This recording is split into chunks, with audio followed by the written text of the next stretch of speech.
Alrighty, you guys didn't think that Wow Wednesday would be just one session.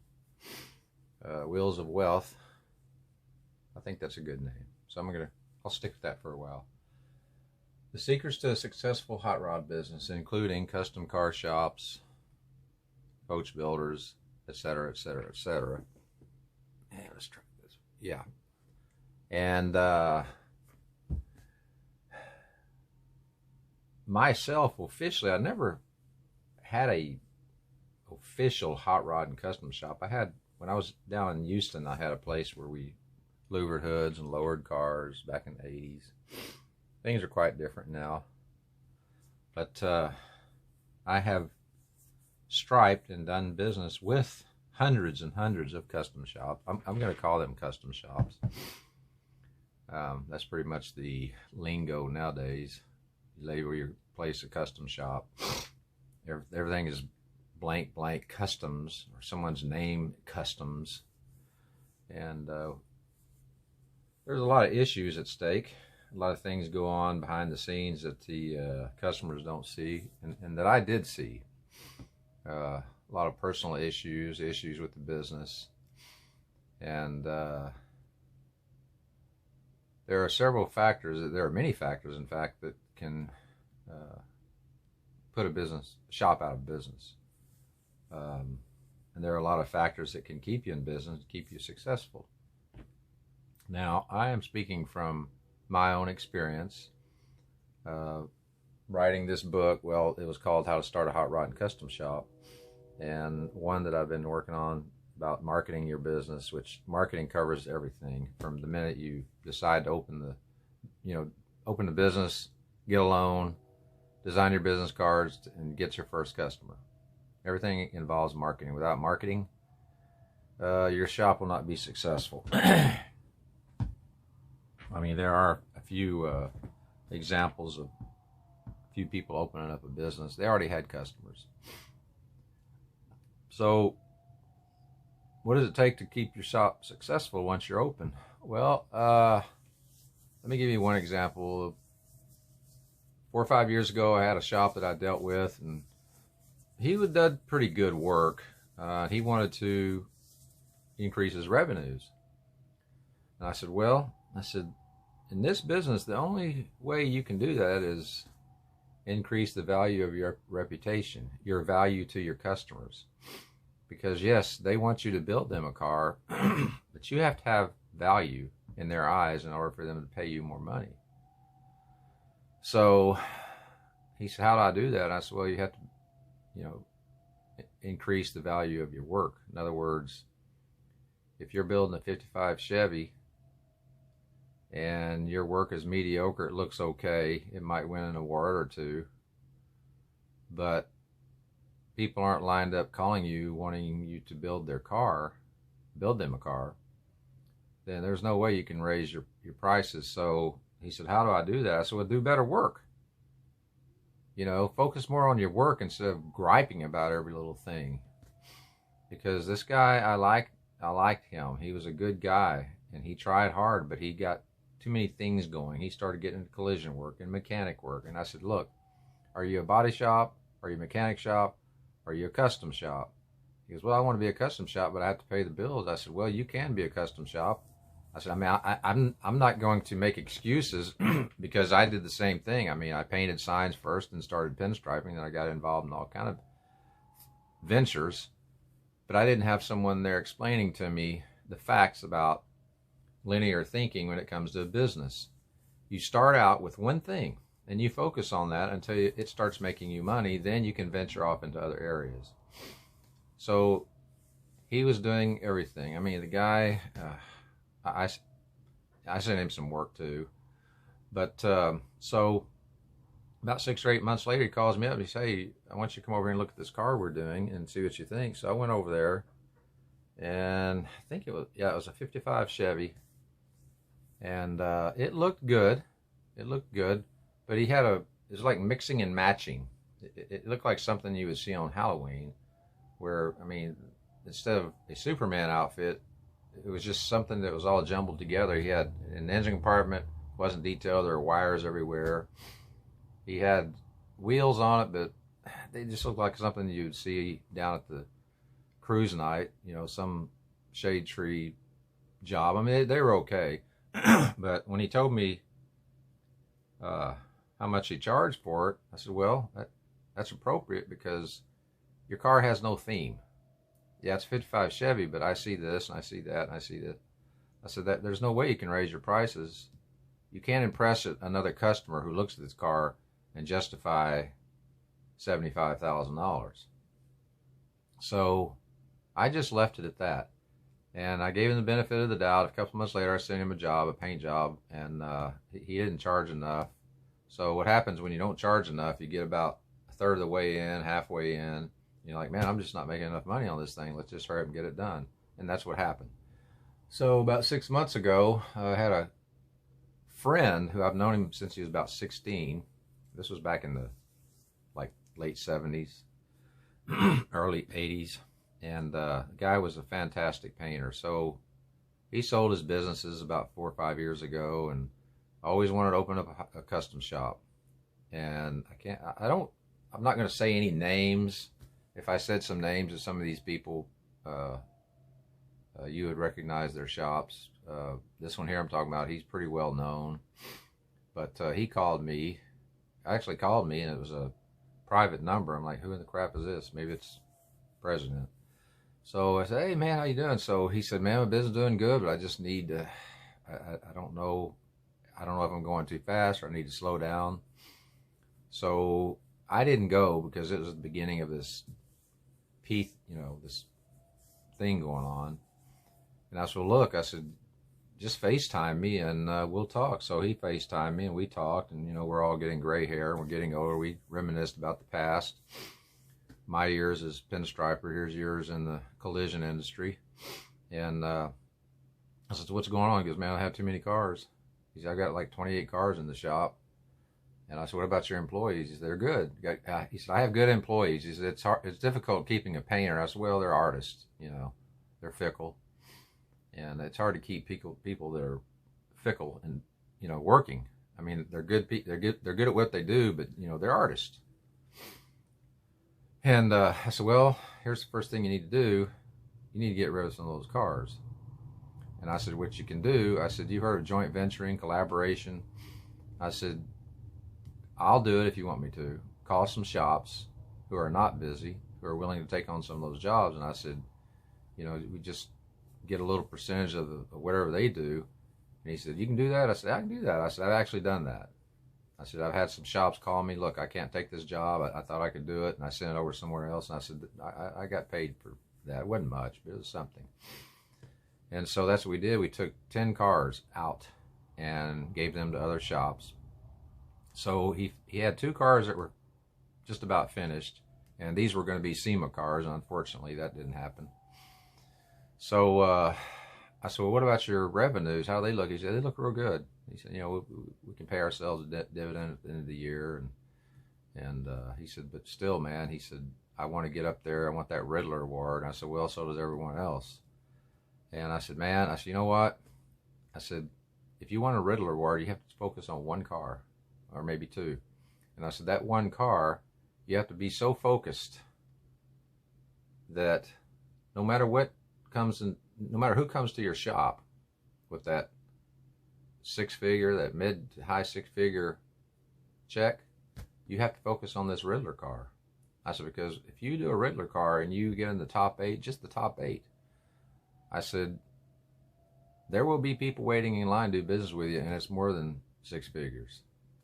I said, the last Riddler car that I talked, well, this has been 10 or 12 years ago, it was like $1.2 million, $1.4 million. So the reason I'm talking about money is because this is about business. It's not about the Riddler cars. It's not about the people that built, that own the Riddler cars. I mean, yes, it's nice to know the people that own those kind of cars, because I like to know what they do for a living. What did they do? How did they become successful? And my goal for all this is to see the people that I know, that I actually pretty much grew up with, a lot of these guys that are in the hot rod and custom business now. And a lot of them don't have to do it anymore. They didn't even have to start a shop. It wasn't about the money. It was about what they love and what they're passionate about. And we're passionate about these things right here. Custom cars, hot rods. That's what we're passionate about. We love that industry, and we want to see it succeed. We don't want to see it fail. And unfortunately, there are a lot of them that fail. Now, if they don't fail, they just barely make it. I'm trying to find an outline here. Just bear with me. They barely make it. Okay, I'll do this next time. So I had another shop. He was in another state, and he saw some stuff that I post on Instagram and FB, some business theories and ideas and marketing, and he called me. Well, he actually messaged me, and he said, "Man, would you like to talk?" And I said, "Yes." And he was telling me a situation. Of course, the first thing was about the employees. He just cannot keep employees, and he can't find qualified employees. And I said, "Man," I said, "I cannot help you there." I said, "This industry here, you know how it is." I said, "It's like having an artist. You love his paintings, and then one day he just gets up and leaves, doesn't want to paint anymore." And I said, "That's the way these guys are. They're artisans." He said, "Well, I've got a crew." He said, "We can get the work done." But he said, "My situation right now," he said, "we have work." He said, "But I want to make sure that I have work 2 or 3 years in the future." And that's how this business works. A lot of these cars that come in, they're future cars. They may start on the next week when they're brought in, or they're put on the back lot, because everything is in a rotation. So you've got a 55 Chevy, a 72 Chevy pickup, maybe a square body, a restoration, maybe a 40s Cadillac, and they all are in rotation according to when they came in and how much the owner is paying you by week or month or whatever. Because some owners will say, "I need to stop the job for 2 months," and they'll put those cars in the back corner. I was at a shop one time. I'm not going to say any of these locations. The guy actually did some work for basketball players, pro, I don't even know because I don't watch basketball. So I met him. I mean, he was right there. If I can't mention his name. This dude was one of the world's most popular, crazy basketball players. And anyway, they had a big shop, about 10,000 square feet, and I was in there striping stuff one day, and he called one of them. He said, "Hey, go pull out that Corvette in the corner back there, dust it off, make it look like we're doing something to it, because the owner's coming down in about 2 hours." And I saw a lot of that. And the reason they'd do that, they'd stop working on it. It'd be rob Peter to pay Paul. Someone would come in and make a payment of, say, $5,000. They'd take that money and use it for another car. And that's common, but it's not the way to operate a business. And the guys that I know now, they don't do that.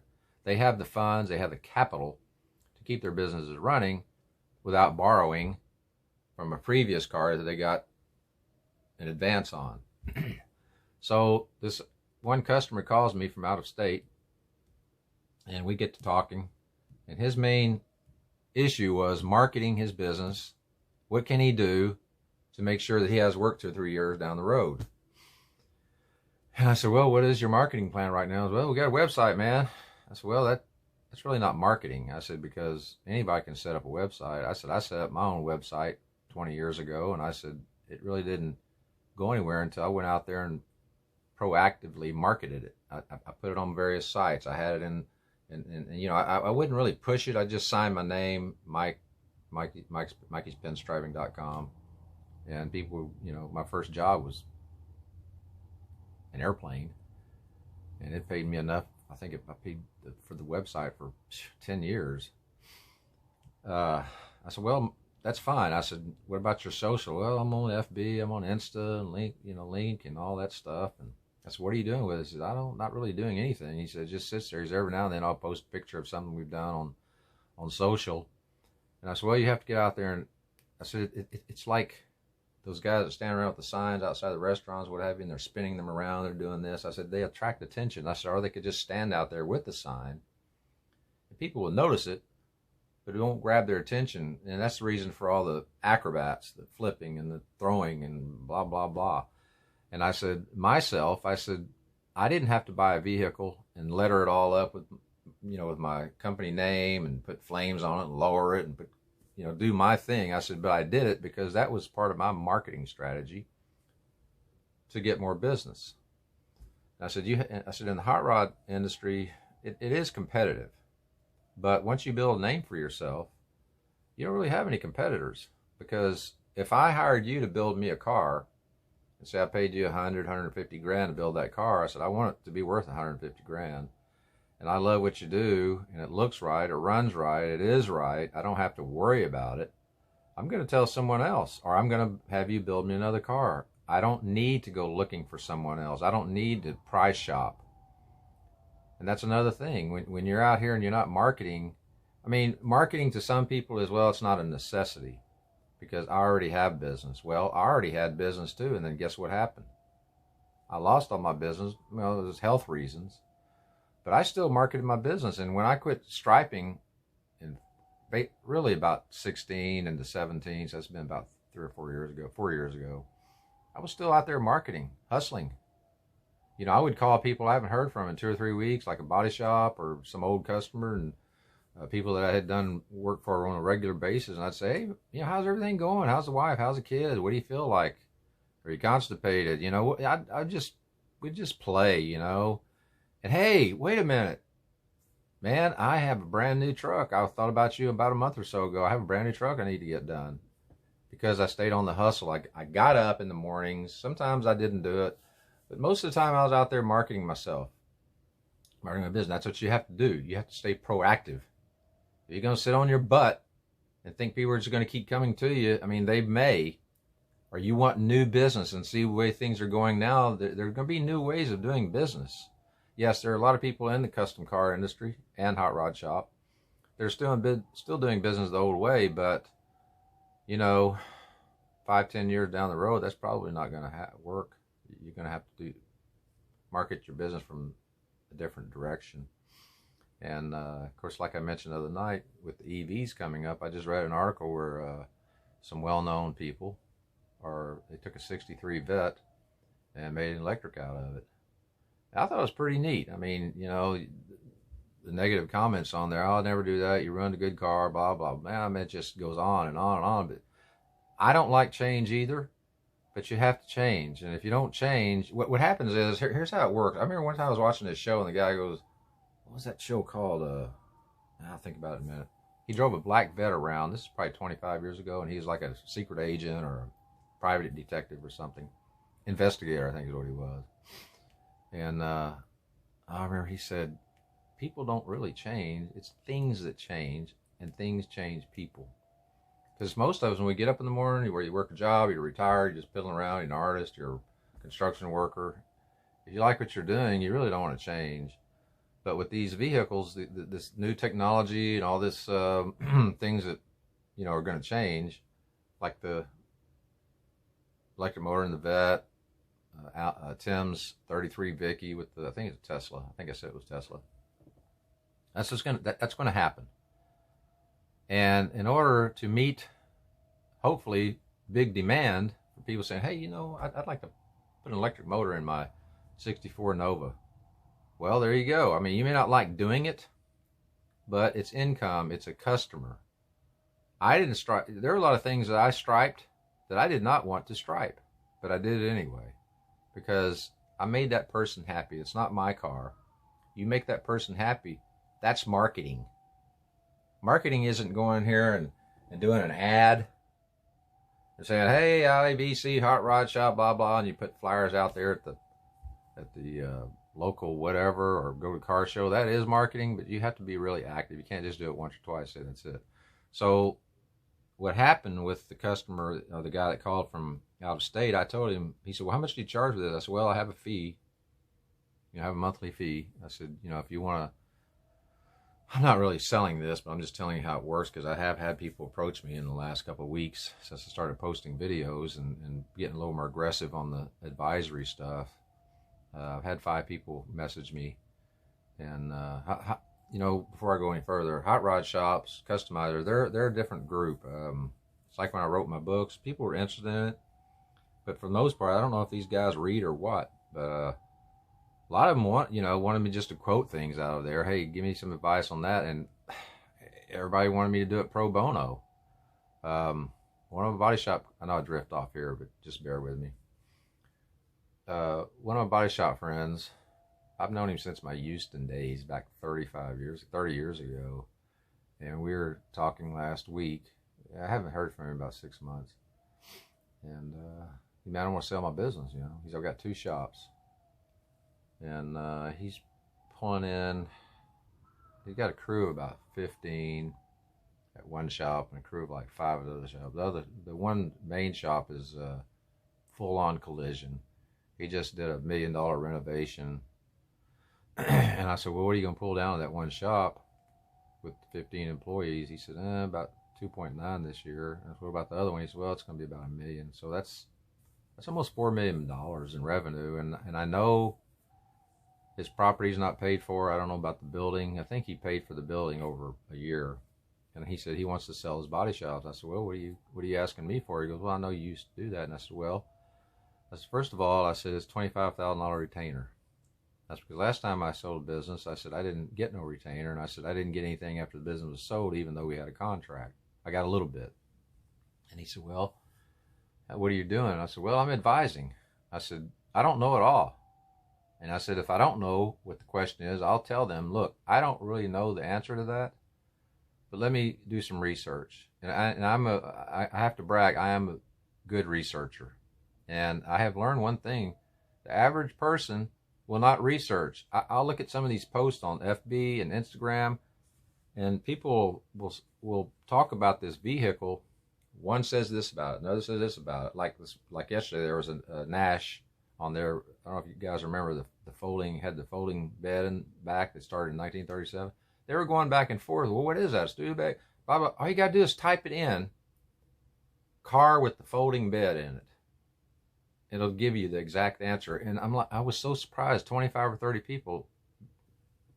You just have to research. And that's what I do. I love to research. I love to find things out. I may know something about it, but I don't know everything about it. So this guy, he says, okay, he said, what's it going to take to sell my business? I said, well, I have to come, either send pictures of it, send a video of it, or I have to come look at it. And I said, right now, I'm not going to do that. I said, being a diabetic, I am not going to a facility. And I said, he said, well, business is selling right now. I said, 2020 was a banner year for a lot of mergers and acquisitions. That's buying and selling businesses. And so anyway, we talked about that a little bit. And I did a little research for him about, you know, body shops. You know, there's been a lot of consolidation in the last 20 years or so. He said he would rather find an independent buyer, someone that would love this place, take care of it. And I said, well, that might be a difficult.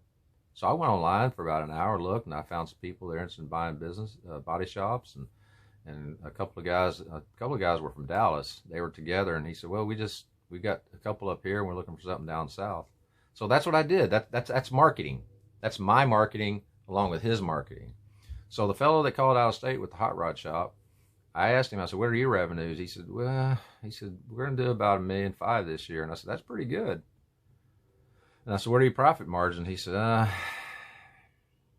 they range from anywhere from like 8 to 22%, which isn't bad. And he said, he said, my wife, she's my bookie. She watches the numbers. He said, she is a stickler. He said, she won't even let me chew a piece of gum without writing it down. And I said, well, that's the kind of person you need. And I said, it's not always about the work. I said, you know, I know a lot of guys that can build hot rods. They're the talented people in the world. They can't run a business. I said, a lot of them just do it by the seat of their pants, and that's how they last. So anyway, that's the rest of the story today on Wheels of Wealth. If any of you guys out there are hot rodders, now I don't have that many people looking at my videos right now. Some are. You know, this is taking me some time. But if you're interested in talking about it, I can come up with a marketing program for you. I can do research. I do have a monthly fee. You know, I have to eat. And if you want to talk about it, go to Mikey C. Hartman on Facebook and HCK.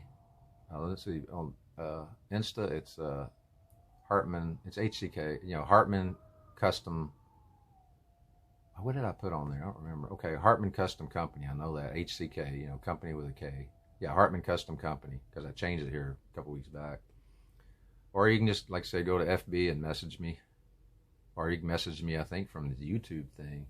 So anyway, if you have a shop, hot rod shop, custom shop, let's talk. Let's talk business. And see what the future holds, because really we're all in this together. We have to help each other out.